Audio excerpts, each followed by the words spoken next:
Welcome to Sideline Sports. First time we are coming to you guys as Sideline Sports. So this week it is myself, as always, JB and John. This week we're also joined by Rafael Esperanza. You guys can see him on DocSports.com and MyBookie.ag. How are we doing, gentlemen? Doing well. What's going on? Not a whole lot. We had a busy day today, but we'll get into that in a little bit. JB, I'm going to throw it right to you. I know we got a lot to talk about with Rafael, so you take us away with that. So, Rafael, welcome back. Good having you back. Thanks for having me. I know you're busy this week, so thanks for taking the time. So, before we started, you said you have 1,074 different prop bets just for Sunday alone. Correct. What are some of the major ones people are looking into at this point? I mean, right now it's just the both quarterbacks. They're taking both quarterbacks. Patrick Mahomes passing attempts. How many touchdown passes will Tom Brady have? So, I mean, the two quarterbacks are probably getting the most love right now. But MVP getting some love. Of course, Patrick Mahomes minus 115. Tom Brady 240. It's a different scenario. Someone bet with us six figures on the Kansas City Chiefs money line at minus 170. And this was a significant six-figure bet, and I started second-guessing myself. If I was going to bet that myself, why wouldn't you take Patrick Mahomes MVP minus 115 and not the minus 170? Because if they win, odds on he's probably going to get the MVP, or maybe Kelsey, or if they have big games, Hill might have a big game. But I would think you have a better shot of winning the minus 115 MVP than you were minus 170 laying that wood. But right now it's just both the Mahomes and Brady prop bets. And, of course, the commercials are getting a lot of love, commercial prop bets that we do. Coin toss, minus 110, minus 110. Gatorade, always getting one. Keep an eye out for orange or clear Gatorade. As I heard that's a popular choice at Tampa Stadium is orange Gatorade or just plain water. So keep an eye out for those two. Interesting. I am surprised about that prop bet you were just talking about, not taking Mahomes. I'm not sure I get that. I mean, if they're going to win, which, they're I believe they were favored last time I looked. But more importantly, I feel like that's an easier bet to win. Maybe that's just, me, but I would think that if you're going to bet a lot of money, bet on I don't want to say an easy one, but an easier bet.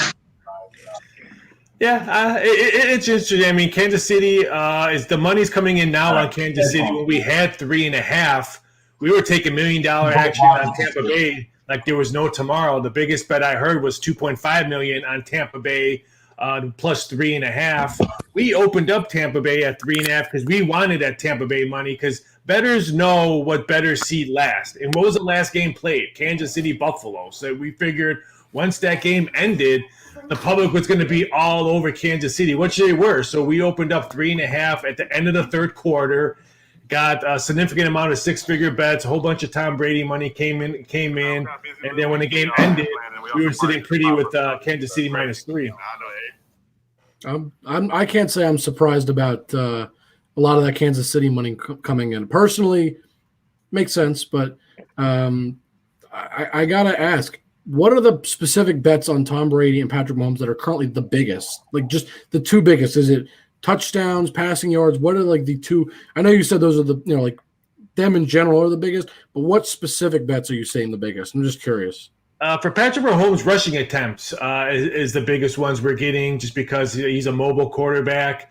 You figure he might be running for his life because, let's face it, everyone knows they're missing 2 offensive linemen. Oh, my gosh, like we never heard that before in a Super Bowl or an NFL game. So I think I think that's why they're taking up his rushing attempts. Anywhere you can get anywhere between 4.5 to 6.5, depending on what shop you're looking at. I saw FanDuel had a 6.5 rushing attempts. Tom Brady passing yardage is probably one of the bigger ones. Touchdown passes, people think he's going to throw at least 3+ touchdown passes. We opened up 3+ at 5-1. Now it's like plus 250 because everyone thinks the GOAT is going to maybe beat the baby GOAT and he's going to be throwing it around. So those are probably the two popular ones. We'll get some Tom Brady rushing yards. Let's face it, an old man, white guy playing quarterback. How many times he's going to run the ball? Or maybe sneak a quarterback sneak in. I don't think he's going to do that more than twice. No, he's known to do it maybe once a game? Yeah. But yeah, you never know. So I'll throw it to JB or John. I know JB was kind of, I guess, anchoring this, but I just had a couple questions. Those were what I wanted to ask. So, I mean, how much do you guys think your book's going to handle for Sunday alone? Because you guys are worldwide. You're not just in the U.S. Yeah, we're worldwide. I mean, it'd be crazy. I told you guys how much money we took on the election, so we'll probably add. I would think we'll probably do anywhere between 500, probably 500 mil easily. I mean, Wow. and you had to think about back in the day when there wasn't prop bets. I would say maybe 10 years ago, where there wasn't. Maybe you only had like one sheet of prop bets, maybe first quarter, first half, and all that. Now it's about like 70-30, 70% game, side and total, 30% prop bets. We're projecting anywhere between 40 to 45% on prop bets this year, maybe 60% side and total. Just because the game is probably going to land 3. I don't see it going to move back up to 3.5. I don't see 2.5. And I think the total is going to stay flat at 56. So there's really going to be not much movement. So bettors are just going to be like, okay, this number has pretty much stayed same. There's no value if I like it. So let me just tackle some of these prop bets that some books have over 1,000 or more. So it's going to be very interesting what kind of dynamic we have on prop bets. Now that 500 million I mentioned on the Super Bowl, we actually put in the futures. Once you post that Super Bowl winner, all that future money gets added into that. So you can't separate it like, okay, how much did we actually do on that Super Bowl Sunday? So I hate when people say, well, how much did you write on Super Bowl? Because it all lumps in. Once you post the winner of the Super Bowl, every future you bet you took over the summer of Tom Brady to win the Super Bowl or the Bucs or Kansas City, it all gets cashed in all at once. Now, when Tom Brady signed with Tampa, was there a huge influx of money in your guys' book for Tampa? Yeah, it was everywhere. I mean, I love when people were betting it like we didn't know that he was signing with them. Like they were just like, oh, hurry up, they don't know. Like we heard rumors that Tampa Bay was about kind of sign with him probably maybe 2-3 days that he's looking at Tampa Bay. Tampa Bay was always one of the top 5 teams. One of the destinations he liked just because of the defense and the tight ends that they had there. This is before Gronk was even thinking about coming back because he was the WWE television champion at the time when Tom Brady signed that contract. So yeah, we took a hit on AFC Championship with the Tampa Bay. I mean, we didn't take a big hits, but we bounced back on that game itself because everyone was betting the Saints to go for a three-peat against the Bucs. But when we posted the AFC Championship, NFC Championship, NFC, we took a little bit of heat because of Tampa Bay winning. I think you guys missed one key prop, which was would Jake Malik be on NFL Network asking a question today? I caught in on that, and I have to give congrats. That's a huge plus. I've only been mentioned on NFL Network once, and that was a Super Bowl prop bet. I did with Seattle and Pittsburgh Steelers in the Super Bowl. So hats off to you. Well, thank you. I appreciate that. Myself, JB, John, Alex. You're physically at the location for the Super Bowl. All of us here have been covering it, so I appreciate the love for being on TV. I know that was all exciting, but this doesn't happen without everybody else that's on the show, everybody that goes into it. So, you guys say, "Oh, we're so excited for you." Well, I want to say, you know what? It's not just me. I want to show love to everybody that's here, that's on the show right now, because we all do it together. And Alex is, he's an extension of our show right now. He kind of comes on as a recurring co-host for us, but he's doing a lot of great things. We're all covering the Super Bowl in our own way. So trust me, I was very excited. But I got to tell you, everybody on the show, I'm very, very excited about all the things we're doing in regards to that. It's been. Did I put a prop bet up? Does Alex sneak in to watch the game live on Super Bowl Sundays? No, because I don't think so. I heard from multiple sources that they're going to have a lot more people attendance than what they told the media. I would not be shocked if there's 40,000 in that stadium on Super Bowl Sunday. 35. They said 35 today, but I'm saying add another 5. This is we're talking about Florida here. That'd be a great prop bet. I was just going to say, Make a quick prop bet on that one. I did put a prop bet up. I think it was week 4 and 5. How many attendance will be at Super Bowl? And I did 20,000 over under, and everybody pounded the under. So I'm like, who would have known that we would have had a vaccine and half the people in there are already vaccinated? Yeah. Thank you, Pfizer, Moderna. So what's the strangest prop bet you have for the Super Bowl, or that you find to be the strangest? Probably some of the commercial ones. I mean, we have some great cross sports prop bets. Manchester City, Liverpool goals versus Tom Brady rushing attempts. So that's always a good one that we have. Let's see, Bryson DeChambeau's 4th round score at the Phoenix Open versus yardage per scrimmage for Williams rushing. So that's an up one. I think commercial ones we have. How many? Will the first commercial be shown wear a mask? Will the M&M's commercial? Will the M&M characters will be wearing masks in their commercial? Yes or no? So we have a lot of cool stuff. Did you get anything on the apparently it's supposed to be an 8-hour Super Bowl commercial that they have in the works? And did you get anything on that? Disorderly conduct. I have not. We did a whole bunch of TikTok stuff because TikTok is doing a pregame. They're sponsoring a pregame, so we did. But I haven't known nothing about that long of a commercial. I'm just kind of sad that there's no Anheuser-Busch commercial this year. We're not going to see the horses or dogs. There actually is going to be a commercial. Actually, from what I heard, I think it's whichever beer company you see the most. I think it's Budweiser or something. They own the rights to. I think it's majority of the Super Bowl time, and then it's. I think it's like in between the first and third quarter is when the other beers are allowed to play their commercials, I believe, is from what I heard this week. But there's actually a commercial from what I heard, where they're going to be another beer company is going to be trolling the Clydesdales. So that one's supposed to be pretty funny from what I heard. That's pretty interesting. I mean, we get a lot of action because I do head-to-head matchups on commercials. What commercial is going to be shown first, Pringles or Tide? So we have about 25 of those. We have a lot of 25 commercials of those. That's interesting. I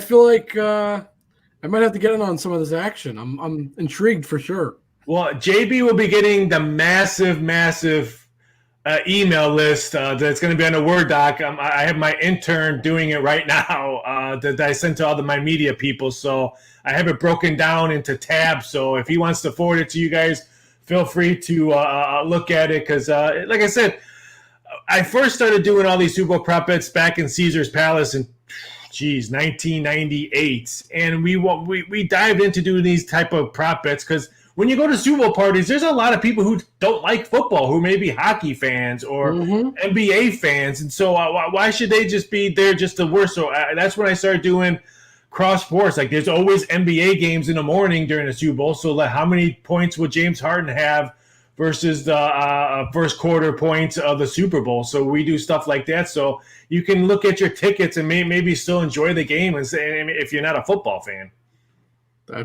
I like it.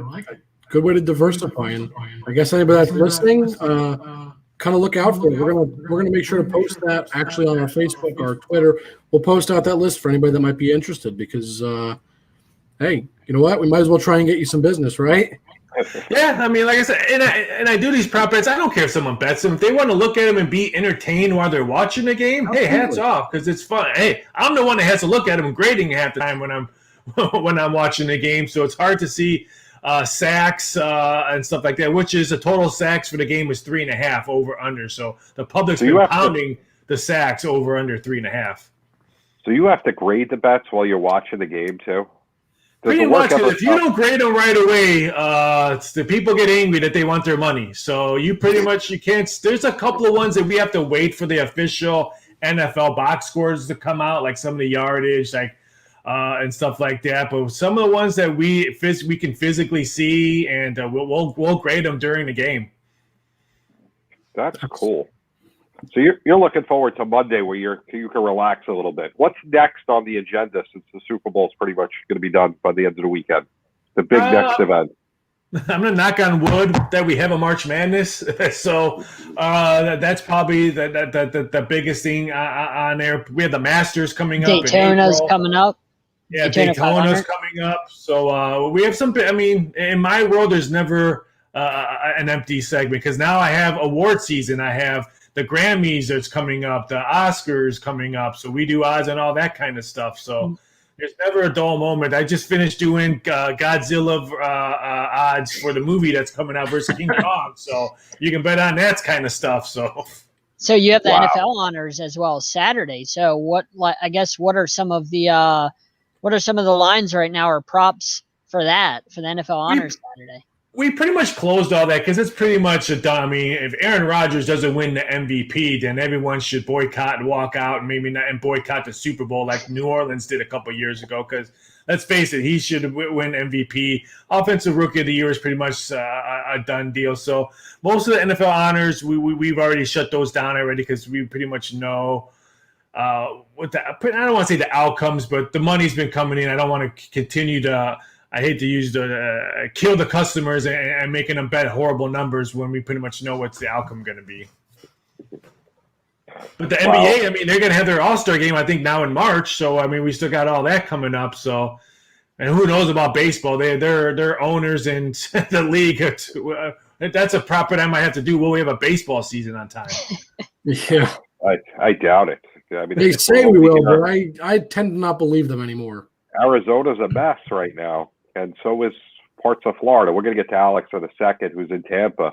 But, Raphael, I definitely want to thank you for taking the time. You know, I know you're busy this week. You're always welcome to come on. What have you before the NBA All-Star game? Because I think there's a lot of different prop bets, I'm sure, with the dunk contest and the three-point contest. Yeah, I'm going to see if LeBron James yells at another Karen on the sidelines for the All-Star game. I'll put that prop bet up. But we definitely appreciate you coming on. And right now, your episode's up in the program as well. Thanks. So, you guys have always been kind. Like I said, keep an eye out for that email for a very, very long list of Super Bowl prop bets. And I apologize if your eyes fall out, but forward it on there because it's always a good crowd pleaser during Super Bowl parties, but no less than 6 on a Super Bowl party. Well, Raphael, you have a great night, man. Try not to work too hard. And I'm sure Monday will be a little bit more restful. And I'll wave at Alex at the Super Bowl when I see him in the stands. Hi, Alex. All right. Take it easy, guys. You too. See ya. Good night. All right. So- That was great. Always good to have him on. So let's go right to Alex, though, guys. Because, Alex, you're in Tampa right now. We're all covering the Super Bowl, but you're there live. So what's happening live that we're not seeing in the press conferences? Permission to speak freely? God. Okay, so NFL Network snuck in nice and quietly and took a picture right where we enter in and enter out at. They nicely quarantined the spot to where it was segmented off and you couldn't get there at that certain time. They did it nice and smooth. I have to give it to that. The Tampa Bay Convention Center is beautiful right now. Taste of Tampa on the second floor is quite accommodating. We had grouper sliders for lunch today. That's the type of atmosphere that we're talking about. Money, money, money, everything beautiful. You funny, yeah, you funny too. 6 feet or more distancing. You can't sit anywhere in 6 feet vicinity of anybody else. Multiple media rooms with snacks, free vending machines when it comes to the drinks, extra clean bathrooms that get cleaned every 30 minutes. Imagine being a janitor and cleaning the bathroom every day at 30 minutes. Do you get to choose which room you're in, or do they decide like certain times what rooms you're put in? How does that work? Well, okay, I got at the beginning of the week, so I got to choose what media room I wanted to work in. Radio row was on the second floor. The media rooms are downstairs, and they're massive rooms. So, you know, I got there on Monday. I was a kid in the candy store. I was the only one there. Today, I was one of 2 people in the room. So you got to think, you know, Monday, just me. Tuesday, 2. I expect a lot more people there Wednesday. And then Thursday, well. You can't just bounce around from room to room. You have to like stay in whatever. Of course room. I can. Oh, you can? Of course okay. I can. I didn't know how it worked with COVID and stuff like that. Okay, I've been a little bit pampered because I got to do whatever the hell I wanted to do Monday, and then today, it wasn't until halfway through the morning that I started seeing other people. I'm like, I knew this couldn't last forever. but yeah, no. Upstairs is beautiful. The Riverwalk is nice. Parking is going to be hell. We get designated parking off the top. But, depending on how long we stay, we still have to pay for that parking. It's a discounted rate. I give you that. But, I mean, we still got to pay for parking. Really? Yeah. Wow. Yeah. I can't say I'm surprised. Yeah. No. Have you ever been to downtown Tampa? No. No. I've been to Orlando, but I've never been to Tampa. Then if you've ever been to downtown Tampa, you would understand. You would. Yeah. But yeah, we take that with a grain of salt and whatever. I got to speak to some influential people, some people in the Twitter game that's got a better handle than me. You never know who you might run into. Might be an NFL executive, might be someone who might be important in other ways, shape, form, or fashions. I was most focused on getting more Kansas City players and recuperating from the mess I made yesterday by speaking with Travis Kelce. So I was overall just focused on being a good reporter, getting the stories out, and being busy writing, because this is a gold mine for reporters.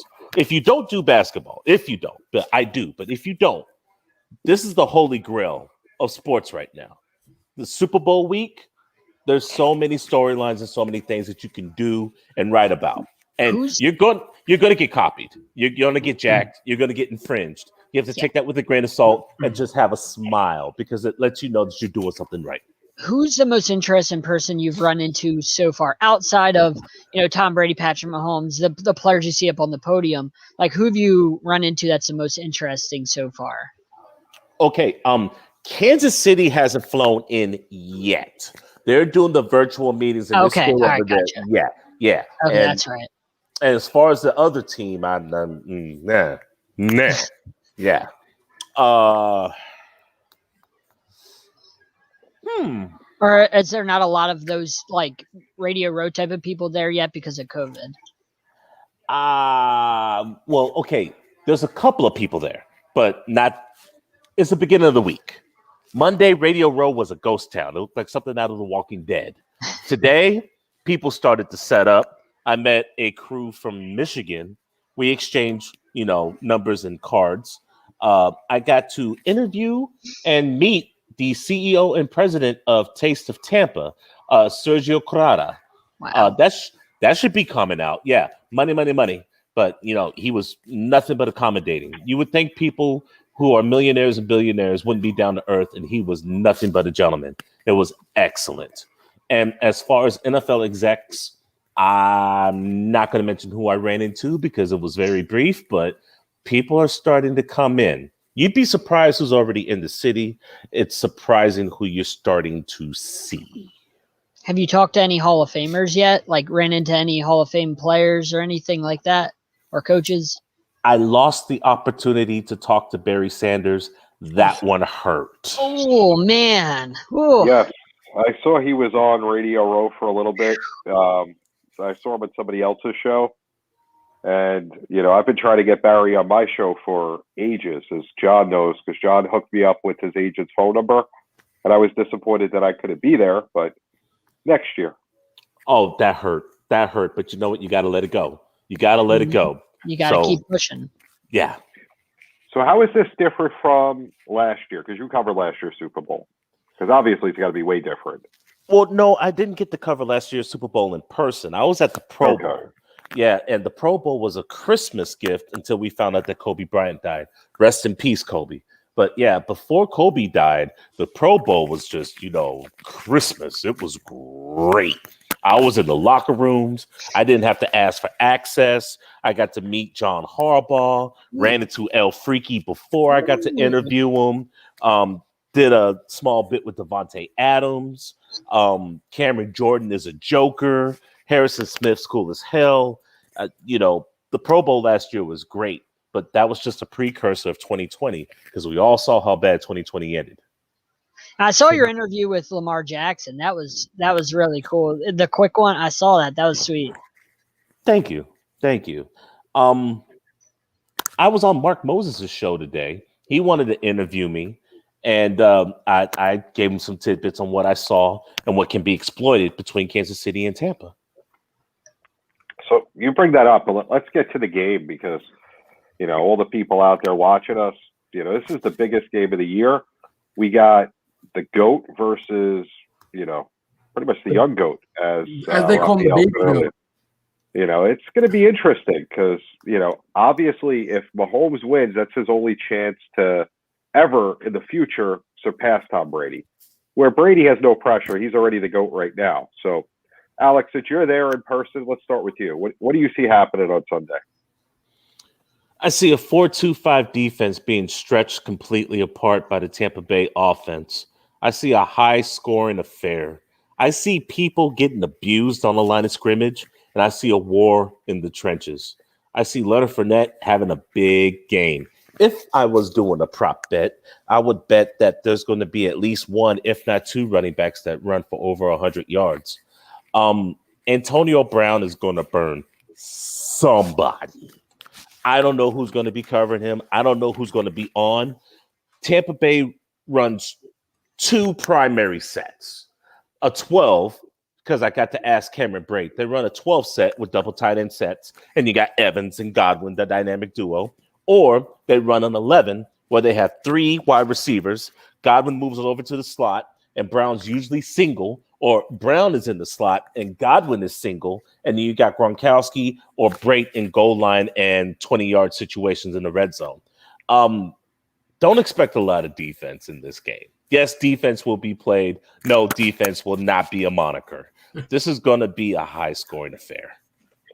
See, my question to you, and I was looking at it today, Buffalo had a great offense all year. But Kansas City stopped them twice. And Kansas City's not known to have a great defense.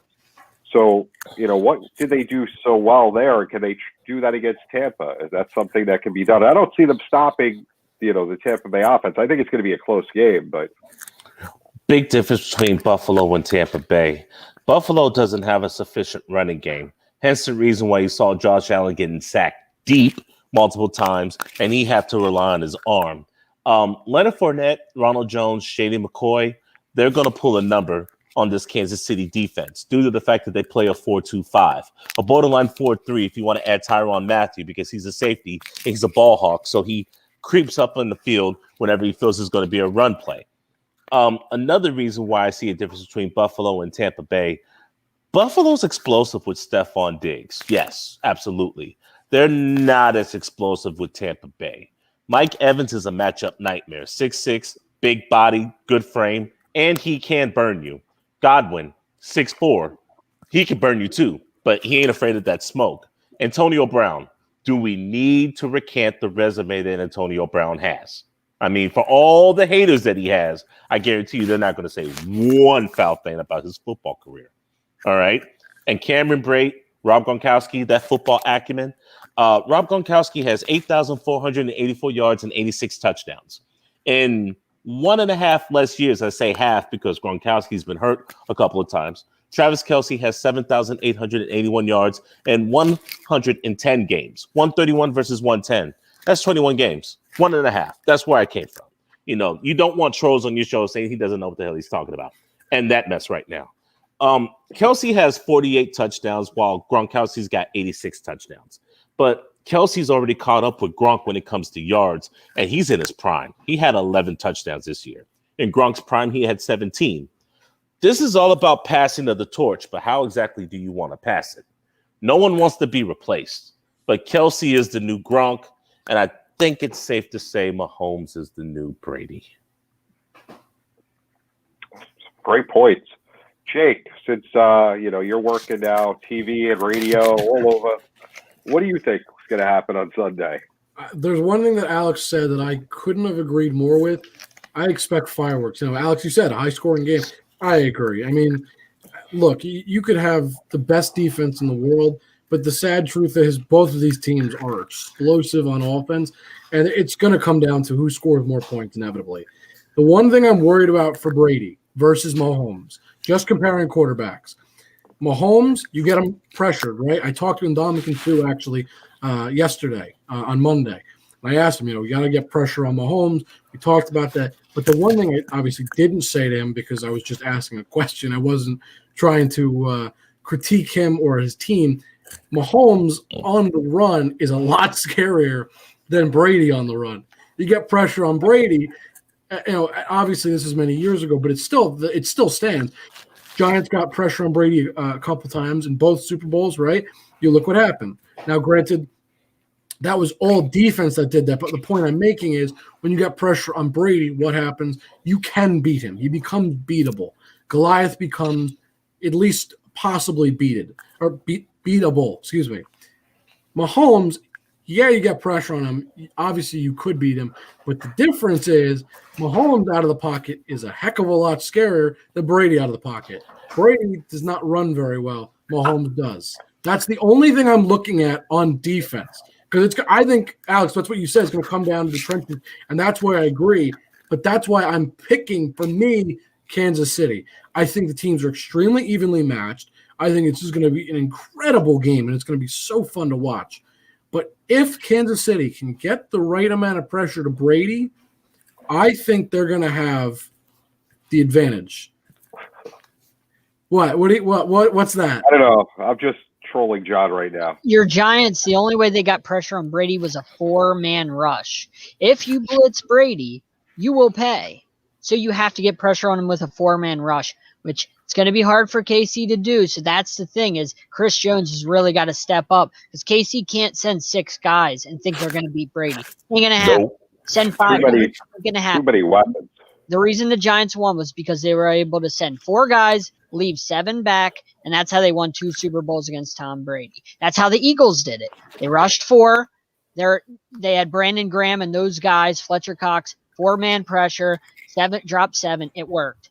Can KC do that is the big thing. We're not exactly sure. Chris Jones is fantastic, but the rest of the line, they're hit or miss. So that's going to be the chess match right there is getting a 4-man pressure.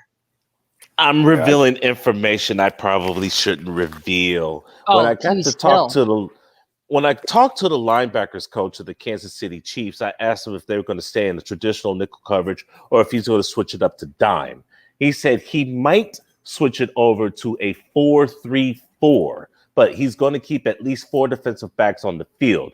They traditionally play a 4-2-5, but they want to make sure they have another enforcer or tackler on the field if they try to establish, them being Tampa, establish the running game. Kansas City's biggest fear is Tampa Bay having a running game in this game. Why? They don't have enough tacklers to keep the pace of Leonard Fournette. 2, if Tampa establishes a running game, that's more time that Patrick Mahomes is off the field. You're absolutely right. Key to the game, Tampa, running game. Now I want to reveal to you guys, this is something I wanted to write in an article. I'm going to reveal to you guys before I put it in an article. I think it's going to be a fun article. You guys might not agree. I think that if the Bucs get the ball first, they're very good at these methodical drives. I think they should deploy, Pirates called it a booby trap. I looked it up, what was the proper name for what Pirates used to do when they would lay traps, or the Trojan horse, if you will. I think if the Bucs start out with the ball, they go 6-7 minutes. I think what they should do is they should let Kansas City return the kick for a touchdown. First play, let them throw a touchdown. Now, you say that's crazy. I see the look on Jake's face. I think I know where you're going with this, though. But if Tom Brady gets that defense on the field for 6 or 7 minutes, start the game, you give them a touchdown. Yeah, they think they have the momentum. You put your offense and their defense back on the field for another 6 or 7 minutes. Guess what? You just put their defense on the field for 12 to 14 minutes to start a game. You're going to wear them down when you start deploying Jones and Fournette and Trojan horse.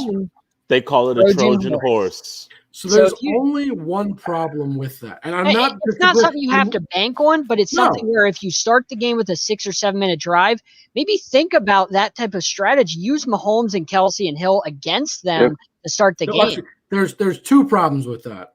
It's risky. Three. But three. You gotta do something. You have to assume The first problem is you have to assume they can get a 6 or 7 minute drive. I'm not Right. saying they This can't. is But it banking. just means, This is saying if they start the game like that. I understand. I'm just saying. Jake, I gotta cut you off. You're responding to this madness that we're going to give Kansas City the most explosive offense points that they're going to need towards the end of the game. We're just going to throw them at them now. No, Guess what? Kansas City's probably going to score that touchdown anyway. So instead of them getting a 4-minute, instead of them getting a 4-minute drive and giving their defense a chance to rest, put their defense right back out on the field. You realize why Tampa Bay is here? Their defense. Right. Their defense has stepped up, so let them play against Kansas City and earn the Super Bowl. That's fine. But what happened the last time they played Kansas City? They got burnt. So why not use the offensive weapons against them? That was a very different team. Both teams are very different. Week 12, very different. You have that film where you saw exactly what happened. You watch the film and you make adjustments. The same way Andy Reid, I'm sure, has made adjustments. With the Kansas City offense. If you really think that the Bucs can stop this offense, you're wrong. You're wrong. They're not going to stop the Chiefs. They just got to slow them down. So if you keep them off the field by not letting them really get momentum, let them have a one-play touchdown. That's fine. You're not going to get into a rhythm. Guys aren't going to get carries. Guys aren't going to get touches. Never give up points, John. Never. Points are value. I think John is forgetting the fact that he doesn't have Fisher or Tardif on that left side of the offensive line. When you don't have an offensive line to protect you, you need to get rid of the ball quickly because you're not going to have time for deep shots. I look for the Tampa Bay Buccaneers to play aggressive in the first half due to the fact that they're going to try to knock some tackles on their butt. They're going to try to get Mahomes on some pressure and make him uncomfortable. Once the Kansas City offense gets relaxed, then you start seeing Patrick Mahomes try to extend down the field and take chances. And I wouldn't be shocked if Andy Reid came out in no huddle. I really wouldn't be shocked because you got to think. You got to get Tampa Bay off of their toes. They're at home. They're clicking their heels, hoping to get some taste of some ketchup of Patty Mahomes. Come out in no huddle, keep the defense off base, and make sure that they can't substitute. Tampa Bay runs a 3-4 defense with Vita Vea and Ndamukong Suh and Golston. And look for Nunez Roches to get rotated in and out because he's a key part. The linebacking core of Tampa Bay is going to be the key piece on whether or not they can beat the Kansas City Chiefs. Le'Veon Bell, Clyde Edwards-Helaire, and Travis Kelce. You take away the running game, you take away the security blanket, you won't have an opportunity for deep shots. Look for the Tampa Bay linebacker core to be key in this game. John, I'm not saying give up 3 points. I'm just saying you just did. Hold on. If you start the game with a 6 or 7 minute methodical drive, why not put the ball right back in Tom Brady's hands for another 6 to 7 minutes, and you control the entire half, and you don't let them get into the game. John, it's like Patrick Mahomes doesn't even get to play the game. You just said out loud, I'm not saying don't give up 3 points. It's but what not. you originally said was, and I'm going to quote you here. That's why it's a Trojan horse. Exactly what you said. You said go on a 6 or 7 minute methodical drive and then give up points on a touchdown. These are to the Chiefs. Fake points that you be giving up. These are fake. What's fake? These would be fake. It would be fool's gold if you would, because you're right back at a 7-7 game. John, you're right back at a 7-7 game. But I don't think that's how they see it. I think, but you're right. Anything that's fine. But that's the point of a trap: is you make the Chiefs think that they have. That's giving away points, Sean. And that's possibly giving away momentum, which is the problem. They're going to score that anyway. Momentum, period. They're going to score that anyway. So why not let Tom Brady have the ball as much as you? That defense is strong enough that they could stop them. Absolutely. I'm not saying there's going to be a lot of stops in this game, but I'm not going to sit here and say there's going to be no stops. The Tampa Bay defense is not that bad that I'm going to say that Kansas City scoring every time they touch the ball. There's some differences in that Tampa Bay defense that you saw in Week 12 to the Tampa Bay defense that you currently have. Let's keep in mind you didn't have Jamel Dean Week 12, I believe. Number two, you for damn sure didn't have Vita Vea, who was going to make a bigger disruption in the running game. If Kansas City can't run and they're forced to drop back to pass, and you can't protect Mahomes every time he drops back to pass, it's going to be a sack party. Week 12, they didn't run the ball. They ran it a little bit. Tyreek Hill had over 200 yards in the first half. First quarter, 203 yards. Oh, I'm so sorry. I'm so sorry. Yes. I'm glad you mentioned that. That was off of a trips right play in which Watkins and Hill were on the same side, and Kelsey was split right next to Remmers, and Clyde Edwards-Helaire was split back from Mahomes on the right side. Marcus Robinson was the original wide receiver in that, but he has COVID restrictions. He won't be playing. So look for Pringle to play that role. Yes, Hardman or Pringle. So that's where you had Watkins play 10 yards up, and he cut in or cut out. That's only to bait the safety. Once the safety was baited, it left one-on-one with Hill. It was a foot race and nothing but open grass. They ran the play twice. Carlton Davis was burnt twice. Look for that play to be non-existent. If I caught on to it and I saw how many times they used it, you have to think somebody in the Tampa Bay defensive locker room saw that play, analyzed it, and tried to find a way to stop it. You're going to see a completely different defensive scheme than what you saw week 12. And John, to say nobody ran the ball is a little bit incorrect, only because I looked up the scores. Okay, Kansas City did not run a lot, but neither did Tampa. It was pretty even. Well, Tampa couldn't because they were in such a big hole, right?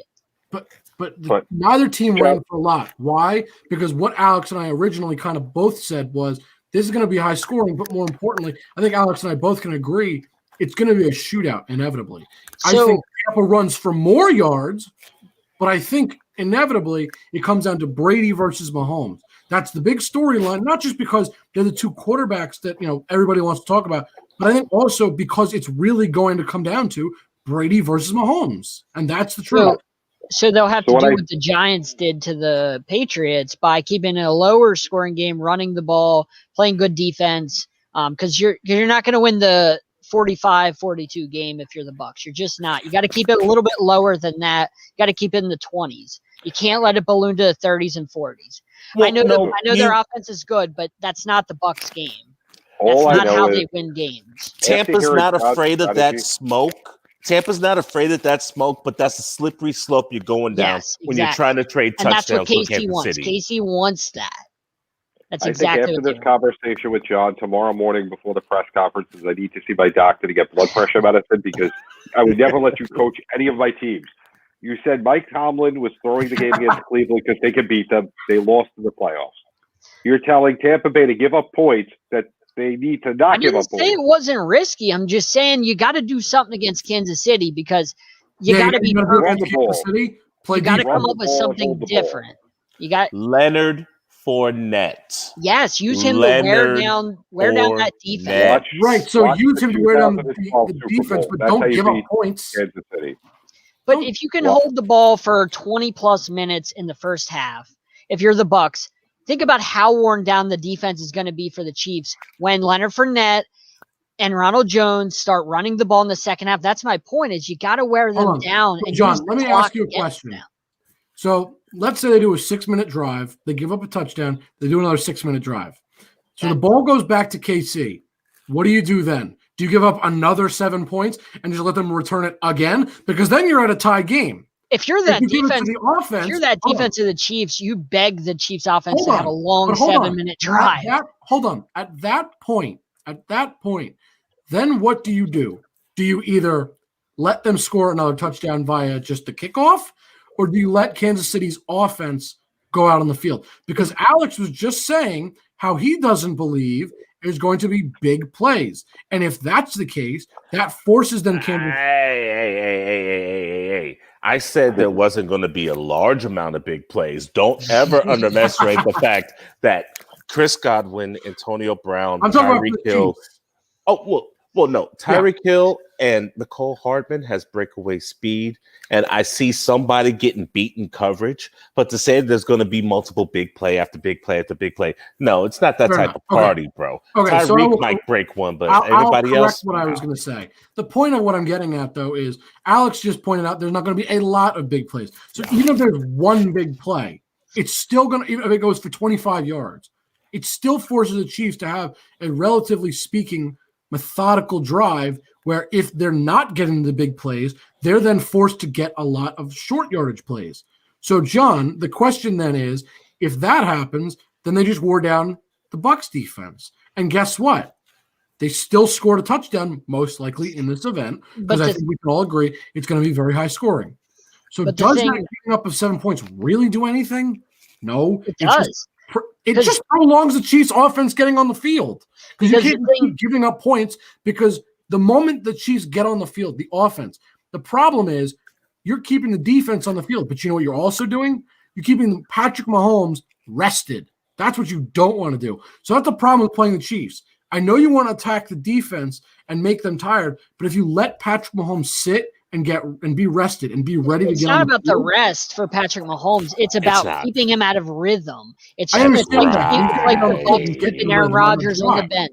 You got to keep the guy out of rhythm, take him out of the game, take the water boy out of the game, if you will. You do that with your offensive game plan, not by giving up points. That's the worst thing. But if you give up them points, your offense goes back on the field and you start to wear down that defense. And then your offense is on the field later in the game more and more. And when the Chiefs need to stop late in the fourth quarter to get the ball back, boom, guess what? Who says they need that? You're banking on that situation alone. If I'm Tampa, I'm not concerned about the Chiefs defense getting a stop. The Chiefs defense isn't as good as the Tampa defense. And I have Tom Brady as my quarterback, and I have weapons everywhere.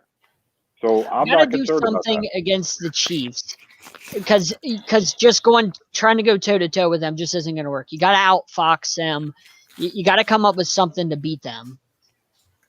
You know what? I'm going live again at 10 o'clock with my dogs, my people, from the sports arena. Ruth Cargias, Jake Wronghold, Michael Carrictanudo, and the Godfather himself, Eric Wilson. But I will drop this little nugget. Out of all the strong safeties, Sorensen is the weakest. You can get Sorensen deep. He had that one play against Cleveland where he hit the receiver illegally, by the way. Yep. And the ball came out and it went past the goal line for a touchback. On a stupid roll. Yeah, a stupid roll. Yeah. But you can beat Dirty Dan. I'm thinking if I'm the Tampa Bay Buccaneers, I'm picking on somebody, whoever it might be, somebody on the defensive line. I'm picking on them. I'm focusing on them, and they're going to be my Wilma Flintstone for about a quarter and a half. And then whenever the compensating defense comes over to have you stop picking on them, then I'm going to start picking on your secondary. And I'm not going to discriminate whether that's Matthew or Sorensen, because I'm going to put you in situations that are going to be uncomfortable. Breeland's going to be stuck with Evans or Godwin. I'm not sure which one, but they're going to move him. Snead is up and coming. I like Snead, but I might try his gangster too. And then you got Matthew playing safety, but he's playing ball hawk, so he's almost like the third linebacker because they only run two. And Hitchens is on that left side. Hitchens is pretty good, yeah. Yeah, Hitchens is pretty good. He came from Dallas. He's all right. He's legit. You have to think, they don't have Gay. He's gone for the season. That's a big loss. That's a major loss. So you can find holes on this defense to attack. I would pick on someone, wait for his homeboys to come, and then take a deep shot. Yeah. And Brady's a master of that play action, too. I mean, so he knows when to pick his spots.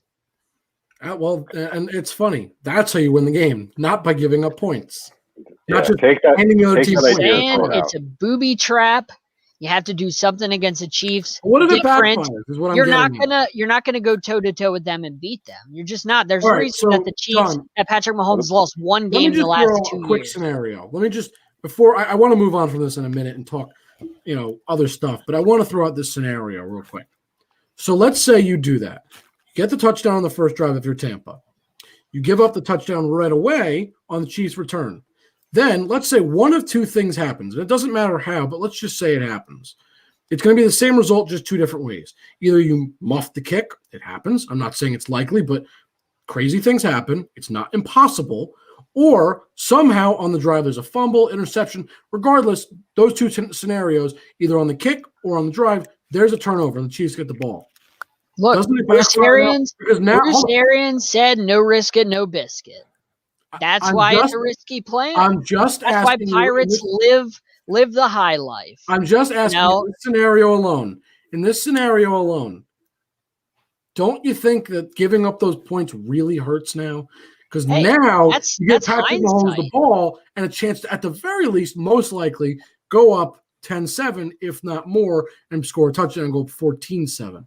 So I'm just saying that if you look at that scenario the way I do, hang on, Jake. it's a really big risk.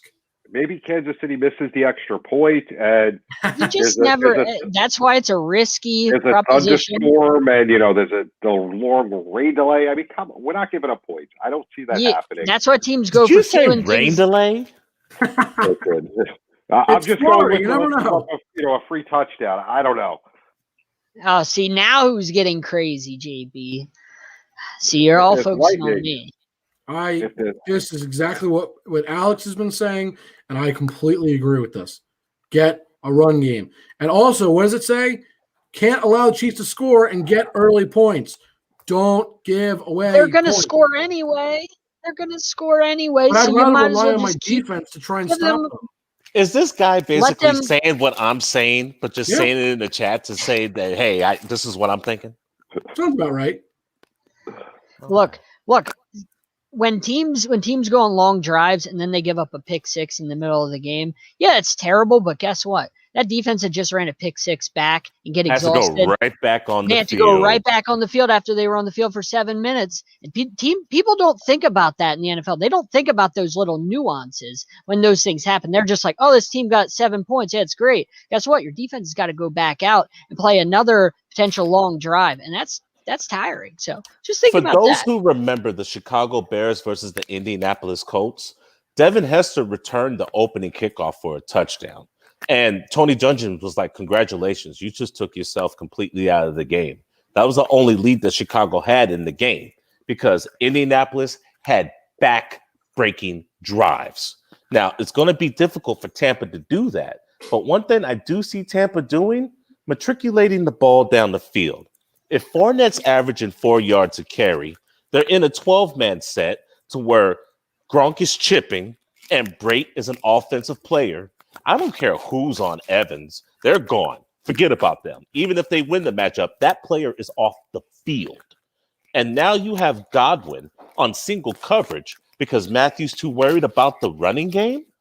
I'm going to take my chances all day. And I'm going to sub in Scotty Miller and Tanner Hudson and Antonio Brown and Shady McCoy because screens are just long handoffs and just matriculate the ball down the field. I don't give a damn if it takes us 7 minutes to score a touchdown. We'll take 7 minutes to score a touchdown every single time we have the ball. And sooner or later, the defense's back is going to break. Something that we should have asked Raphael is if there's a prop bet on whether the Cheetah and Scotty Miller race at halftime. Because Tyreek Hill said he'd be willing to race him at halftime. That would be fantastic. I'm not watching that. Showed, if you ask me. Tyreek Hill burning him. I like Scotty Miller, but Tyreek Hill. All right, so now that we've gone through the way that Tampa wins, the way that the Chiefs win, the ways that never will happen in the NFL, let's go around to see who's got who this week. Alex, we'll start with you since you're the closest.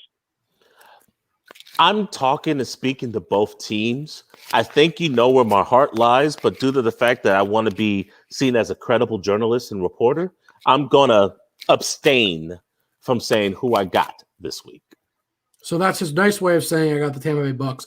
But I don't want to say it. I don't blame you. Well, I think we all know who Alex is taking without him saying it. He's doing the honorable thing, which I respect. Go ahead, Jake. I'm taking the Chiefs. I'm wearing my jersey. I said it's going to be a very close game. I think it's going to be a shootout, and it's going to be a really great Super Bowl, which I'm so excited. I mean, I don't like Tom Brady. I've said that publicly quite often. I have a lot of respect and admiration for him, though. It's going to be a very fun Super Bowl, but I think his time is coming to a close. Not entirely, not right this second, but he's kind of moving out of the frame, and we're going to see Mahomes move more into the frame. I'm taking the Chiefs in a very tight game. I still think it's going to be close, but I think Chiefs ultimately take it. John? Yeah, Chiefs 31-24 in this one. I think the Chiefs will be up 28-24, get a late field goal, go up 7. Brady will get one last chance, and ultimately he'll forget what down it is, and then Hold on. lose, so. I just want to take a quick time out. John's talking about, the Bucs should do this and they should give up a touchdown, and I'm thinking, all right, John's got the Bucs all day. That makes all the sense in the world. That's why I said John's still taking the Chiefs. Well, they're John, not going to listen to me. You, my man. They're not going to listen to my theory. If they did, then they would win the game. Well, we already know Gary Bettman listens to the show. I want you to ask one of the assistant coaches that next time.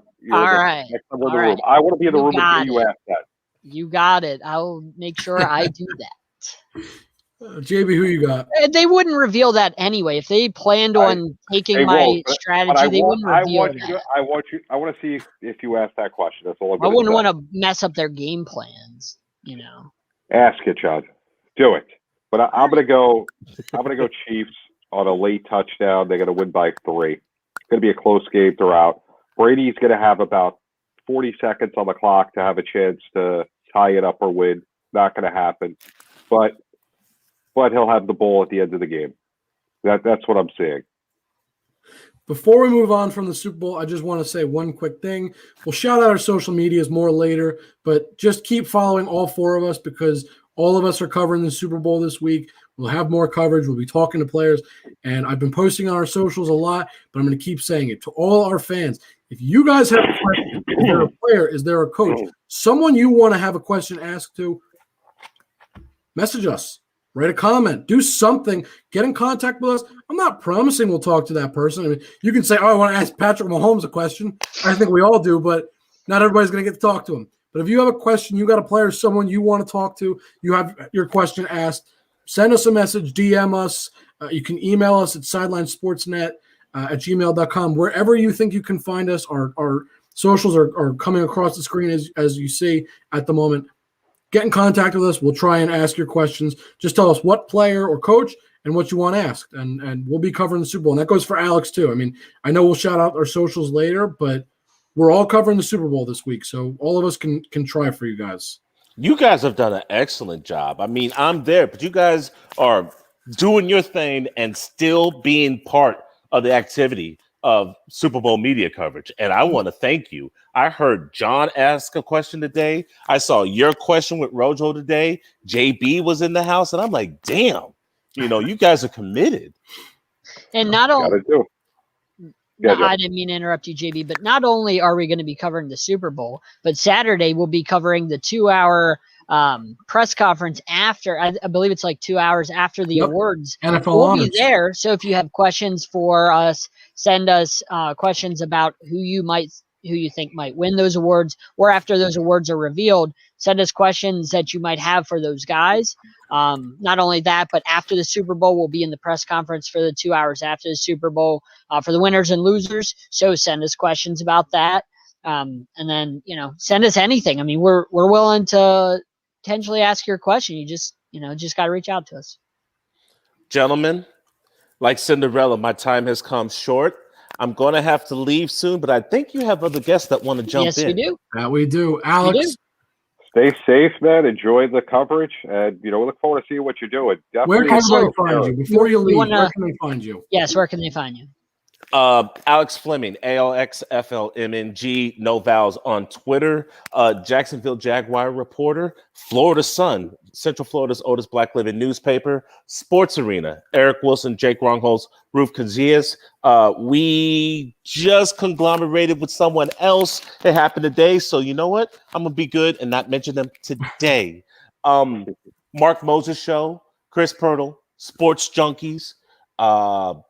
I'm all over the place, and you can catch me in a lot of these Zoom rooms tomorrow trying to do my thing as the Kansas City Chiefs and Tampa Bay Buccaneers questions. I know where my heart lies, but as a reporter, You got to have integrity, and I'm right there, right smack dab down the middle. Oh, and shout out to Gerald Best. Quit biting. Alex, have fun. Enjoy the rest of the Super Bowl coverage. Stay safe, and we'll talk to you soon. Yes. See you later, man. All right, John, you take it over. This is all you. Yes. So we have a good friend, new friend of the show, Bryce Weller. How are you doing today, Bryce? Hi, John and gentlemen. I'm doing great. Can you guys see me okay, by the way? Should I move my screen back or No, you're anything? perfect. Oh, you're good. Yes, you are perfect. Bryce Weller actually works for the Baltimore It's Weiler, Orioles. John. Weiler, I'm sorry. Weiler. He actually works for the Baltimore Orioles. He is just fantastic. He's an inspiration. He talked to me about his story a little bit. We had talked last week. Kind of reminds me of Mo Gabba. Just, if you know anything about Mo Gabba, such an inspiration. So, Bryce, if you want to tell our audience a little bit about yourself, and then we'll talk a little bit of Baltimore Orioles and some baseball, and maybe some football if you would like. My name is Bryce Weiler. I was born 4 months premature with an eye condition called retinopathy of prematurity. Growing up listening to sports on the radio was really important to me, listening to Brian Barnhart commentating football and basketball for the Fighting Illini and Don Fisher commentating football and basketball for the Indiana Hoosiers. But I never thought I would have the opportunity to experience sports since I cannot see. But when I was in college, the former Evansville Aces head men's basketball coach, Marty Simmons, gave me the opportunity to sit on his basketball bench and be able to experience college basketball, shooting free throws before Evansville home games, meeting such coaches as former Wichita State coach Greg Marshall, Ben Jacobson of Northern Iowa. Got to spend some time with my friend Brad Stevens, who was at Butler when they played down at Evansville and now is the coach of the Boston Celtics. And Wow. being able to have those experiences of being around college basketball was something that was life-changing for me. I also commentated over 90 games. I was at Evansville on the radio as a blind broadcaster, working alongside various play-by-play broadcasters, analyzing what was happening on the court or field in a plethora of sports, including college basketball, baseball, college soccer, and college softball. After I finished up at Evansville, I attended graduate school at a different university, and I was struggling to find jobs when I finished graduate school in 2016. So I started to figure out all of the email formats for sports teams, and I began emailing them to see if I could be a consultant to make stadiums more accessible or to create life-changing programs for fans of all disabilities. Baltimore baseball team was the first one to give me that opportunity, so we can speak some about what I've done with them. And I also am the co-founder of a nonprofit called the Beautiful Lives Project, where we work to give individuals of all disabilities the opportunity to live their dreams in programs in sports, art, cheerleading, dance, ballet, and a whole wide range of programs in large cities and small towns throughout the country. So that's the 3-minute story of my life. That's impressive. That's 3 minutes. Yeah, that's awesome. I mean, first of all, that's amazing that you can get it all down into 3 minutes. That's I can't tell my life in 3 minutes. I can tell you that. But also, just your whole journey. I mean, that's awesome. Good for you. Seriously, that's very. If nothing else, that's very inspirational to anybody and everybody. Because talk about being put in a very difficult situation, just working hard and making the most of your opportunities. Yeah. So what do you do for the Orioles now? You said you're a disability consultant, I believe you said.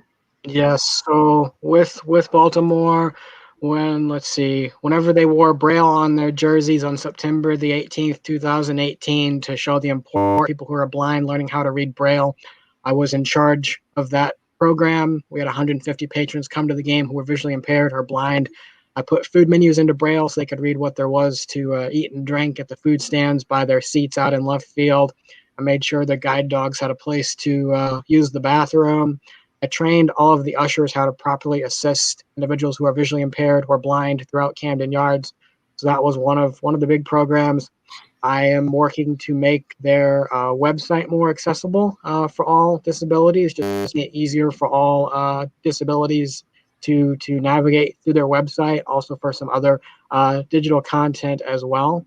And I'm working with their staff to create programs to hire people of all disabilities for job roles in their front office, and a wide range of other programs. I work across their entire staff through many roles and many people to really just ensure that the Orioles fans and the front office members really have the best knowledge of how to work with all disabilities, because people think that I only can assist individuals who are blind or visually impaired, since I'm blind myself. But I don't think that it's fair just to assist those who are blind. I try to assist all disabilities, which is something that not many sports teams do. They tend to pick 3 or 4 disabilities and they do everything for those groups. But there's about 9 to 10 disabilities that teams should really be focusing upon. That's incredible. I mean, that's I can tell you I can kind of relate to this. My mom personally, she's got visual impairments. She's considered legally blind, so I kind of understand I don't want to say the struggle, but I know what it's like to have people that are visually impaired, and I think what you're doing is great, and I just personally I can appreciate it from a personal standpoint, and I think more teams should be doing what you are doing, because I think you make a great point that there's a lot of different disabilities that probably get kind of unnoticed or forgotten. You're probably right. And obviously, I'm not going to sit here and say I know them all, because I know I don't. But I'm sure there's plenty that kind of get overlooked. So, again, that's great work. I think that's awesome.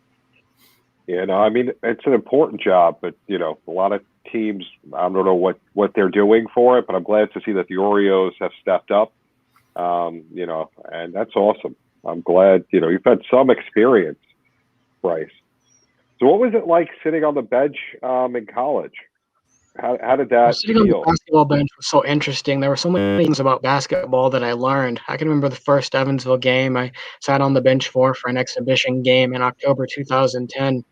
I had no idea that in the first half of a basketball game that the team shoot towards the opposite bench. So the road team was actually shooting towards the Evansville bench, or shooting at the basket by the Evansville bench in the first half. I had no idea that that's what happened in a basketball game, except at Vanderbilt, and it's the total opposite.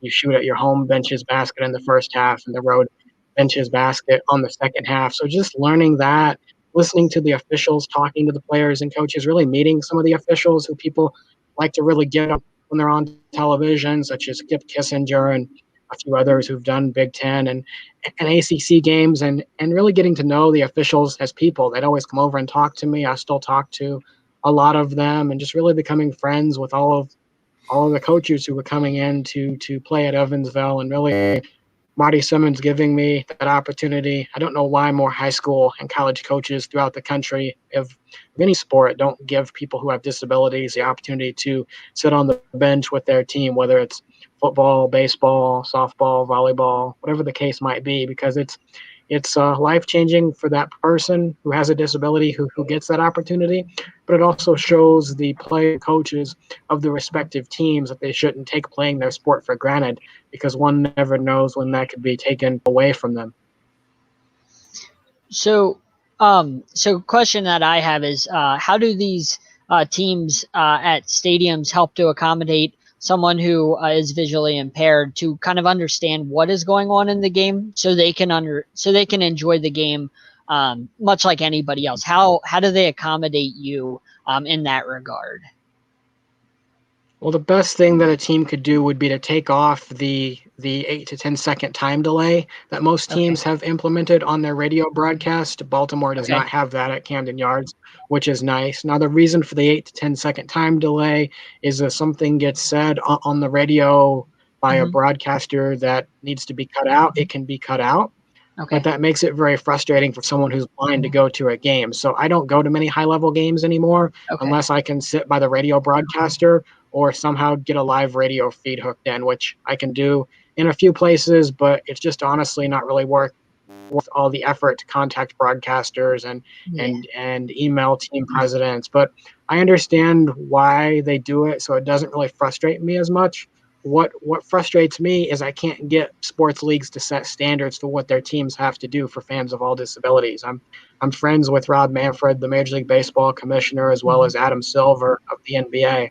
And I've tried to get both men to set league-wide standards for what their teams have to do to accommodate fans of all disabilities, from making the stadium more accessible to various things, hiring practices. And they don't really want to set these standards because they're solely concerned about ticket sales for the most part. Somebody who has me personally, I told you this last week, but I worked almost 7 years with individuals who have autism, adults that have autism, and it's hard for them as well to be able to attend games. There's a lot of things that most normal people don't understand what goes into going to a game for them, whether it be loud noises, the lights, the crowds, things like that. And some teams are starting to implement helping individuals like that, like the Philadelphia Eagles have started they created a room for individuals who have autism, so that way they can enjoy the game, but they don't have to worry about the sound and things like that. So hopefully teams start to be more accommodating, not only for folks that have autism, but all disabilities, because you should be able to go to a game and enjoy it just like me. And whatever accommodation needs to be made should be made for you and for anybody that has any sort of disability. Because, if you're going to a game, why shouldn't you get to enjoy it? If I get to, you should too. That's just how I feel, especially somebody, I have a cousin that has autism, worked a long time in that field. So it's near and dear to my heart that folks that have any disability get an opportunity to enjoy themselves at games. I think it is very important. Oh, go ahead. Some teams do have the special sensory friendly rooms for individuals who have autism or who can't deal with the loud noise, and others give out special bags and things like that. So I had a quick question, and I don't know if you guys will have anything else, but Bryce, I just want to know. I mean, obviously, I know you don't experience sports in the same ways that the rest of us do, but I'm sure you still have a favorite sports moment, and that whether it be live or something you listened to, whatever it was, what was your favorite sports moment, just of your entire life? I'd say probably sitting on the Evansville basketball bench, because that was something that I dreamed about being able to do. Since I started really working with these teams and trying to become a consultant for them, or studying what all teams do for fans of all disabilities, I would say it's changed my view of sports. I'm less of a sports fan now, and the teams that I'm fans of are the teams who do great programs for people who have disabilities. And those aren't always the best teams in sports. They could be some of the last place teams. And I'm not going to mention who does well and who does bad, because unfortunately fans don't like to hear if their favorite team doesn't do good programs for people who have disabilities. They love hearing it when the programs are great, but when the programs are poor and their management has no desire to change it, it really turns fans off. Yeah, I could see that. Do you guys have any other questions? Johnny's your guest, so I really no. I think that's about all the questions that I have personally. I'd like to. JB, please go on. I got one question. So, I mean, you got the opportunity to sit on the bench at Evansville. Is there a way for someone in a similar situation, or how did that come about, so that someone else that's interested in sports that may have a type of disability where they wouldn't be able to play, where they'd be able to get that opportunity? Was it something that the school set up? Was it you being proactive? There was a friend in my hometown who knew Marty Simmons, the former Evansville coach, and he set it up with Coach Simmons for me. I've spoke to a wide range of college basketball teams, and I still think coaches are just nervous to let people who have disabilities sit on their basketball bench. So I would say, if you want to experience sports with a sports team, try to contact the coach or have a friend contact the coach, and I hope that it works out for you, because it changed my life. It got me interested in giving people with disabilities the opportunity to live their dreams, which is why I started my nonprofit, the Beautiful Lives Project, and everybody can check out our website, beautifullives.org, and contact us about being a chapter president and creating events to help people with disabilities to experience sports and other programs throughout the country. But just contacting the coach, I would say would be the best way, and hopefully the coach would want to let someone do that. That's something I always try to speak about when a coach has me speak to their team live or over Zoom or over the phone. Yeah, because I think that's a great opportunity, and I'd like to see more teams and coaches get involved in that, because I could see how, obviously with your life it had a huge impact, and I would think it would be a great thing for many people to see. But Bryce, I want to thank you for coming on. Jon, thanks for bringing Bryce to us. It's just fate. It's just fate how, sometimes things work out, It's like I said, I never dreamed of working in a field. I never knew that was kind of like where I was meant to be when I worked in that field. And, things just kind of happen. And then it's cool how Bryce and I meet, and, we both kind of have like our experiences in different ways. But, it's cool how things happen. Bryce, I'd like you to stick around after we're done recording. I'd like to talk to you a little bit after we're done recording here, if you don't mind us wrapping up. That's fine. Sounds good. Thanks for having me on. Hopefully everyone can look at our website, beautifullives.org. Connect with me on LinkedIn if you'd like. I'm getting back close to 30,000 LinkedIn connections, but I'll be connecting with some people once again. And just thanks, Jon, for accepting my LinkedIn invitation about 3.5 weeks ago. That was when I was at around 29,500 connections, and that's how I got on here. So, well, it's good talking to you, Bryce, and we'll talk to you off air in a few minutes. So. All right. Is there anything else, guys? I think that's there's nothing really going on for me in NHL. So this week is all the Super Bowl. Yeah, I mean, there were some big trades, but we'll cover all the other sports next week. This is Super Bowl week. As you guys have mentioned many times, if the fans out there don't already know, we're Sideline Sports Network is covering the Super Bowl this week virtually. We've been there both days so far. We'll be there every single day. Yesterday, today, tomorrow, Thursday, Friday, Saturday, Sunday, and even Monday when they have the wrap up post conference to wrap up Super Bowl week. We'll be there every single day covering the Super Bowl virtually. So, that's just an incredible honor for us. Just speaking on behalf of all of us, it's an incredible honor to have that opportunity.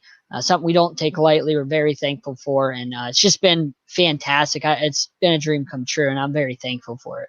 Yeah, we've talked to a lot of great players so far, and we're going to continue. So again, like I said before, check out our socials, because first of all, our social medias, Facebook, Instagram, Twitter, all of those places are going to have the players we've talked to, the questions we ask them, and more importantly, that's where you guys can submit questions and tell us what player or coach and what you want us to possibly ask for you. And just check us out. As you guys can see on the bottom, it says our Instagram and our Twitter, Sideline Sport 1. It's the same account as the old one, just a new username. YouTube, Facebook, same thing. It's Sideline Sports, same accounts, just a new name that it's under, but nothing's changed. Check us out. We're going to be covering the Super Bowl, like Jon just said, and we're really excited about that. And hopefully we can maybe get some questions from you guys and, possibly ask them for you. Yeah, I want to thank the NFL for credentialing us. The newest guy on NFL Network, Jake Malik.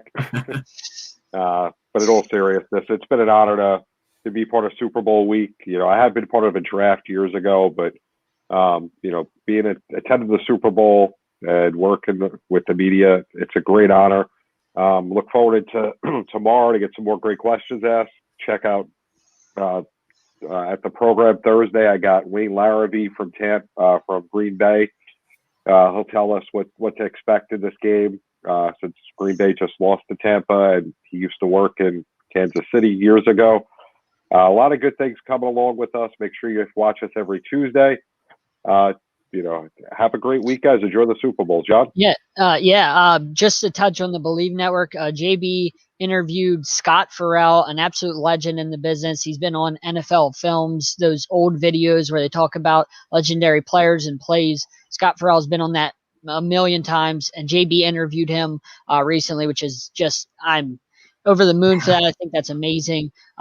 Believe Network also has another show where Bryant McKinney, former I stumbled upon this former Minnesota Viking. He's actually on the Believe Network. If you guys don't know, there's a show with him, former offensive lineman for the Minnesota Vikings from a few years back, I believe with Dante Culpepper and that crew. So that's pretty cool. So check out the Believe Network. Check out JB's show on there. Check out me, Blue Hawks 13 on Twitter. You can check me out on LinkedIn, Jon Shearer. You can find me on there. I'm very friendly. I add everybody. I'm open to that. I'm open to talking to you. Sideline Sports, and then check us out, for the Super Bowl. Watch NFL Network, watch ESPN. You might just hear Jake Malik or Jon Shearer, or JB Ellis, or one of the other guys, in our crew on there. Alex Fleming, Eric Wilson, Phil Jones, all the folks that are all part of the NFL carousel, and then us in Sideline, check out all that good stuff. Yeah, guys can find me on Twitter at Jake_Malik. Make sure you're checking out Sideline Sports. We have a lot of stuff. JB just started his new show yesterday, NBA Carousel. Every team's covered. It's going to be on our channel. So just more great content coming from us. Make sure you're subscribed to our channel on YouTube. Megan Price hosts that, by the way, with JB. She's done a fantastic job, so check her out. So make sure you're following us everywhere. Check out all our stuff. Got a lot of great things coming on. This is just the beginning. Super Bowl is step one, but there's a lot more to come from everybody here at Sideline Sports. So make sure you're following us. Everybody have a good week. Enjoy the Super Bowl. From me, go Chiefs, and we will see you guys next week.